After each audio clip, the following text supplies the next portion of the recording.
પછી એમણે મને કીધું કે એકચ્યુઅલી ક્રાઇમ થયું છે કે મેં કર્યું છે એ મને નથી ખબર પડતી, કારણ કે મારી પર અલગ અલગ પોલીસ ડિપાર્ટમેન્ટના મેમો આવે છે અને અત્યારે હું જોવા જાઉં છું તો આઈ એમ અ ક્રિમિનલ કે જેમણે 200 કરોડ રૂપિયાનો ફ્રોડ કર્યું છે.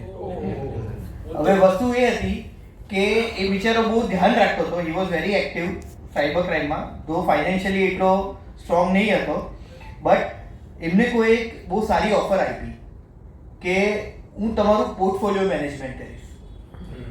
હવે પોર્ટફોલિયો મેનેજમેન્ટમાં એમણે એવું કીધું કે ભાઈ હું તમારું બેંક એકાઉન્ટ હેન્ડલ કરીશ. આ ગભરાઈ ગયો કે ભાઈ મારું બેલેન્સ હશે એ ઉડી જશે. પેલા હજી એને રિલેક્સ થઈ ગયો કે ભાઈ તમારું બેલેન્સ હું નહીં લઉં, તમારા નામનું નવું અકાઉન્ટ ખોલી દઈશ અને મેનેજ કરીશ, રોજના 50,000 આપીશ. 2 દિવસ થયા નહીં, લાખ રૂપિયા એને મળ્યા નહીં અને 200 કરોડનું ફ્રોડ એના નામ પર કન્ટિન્યુઅસલી નાના you know what was the maximum amount જે પૈસા એના અકાઉન્ટમાં આવતા હતા તેનો? 10,000. તમે શું કહો છો?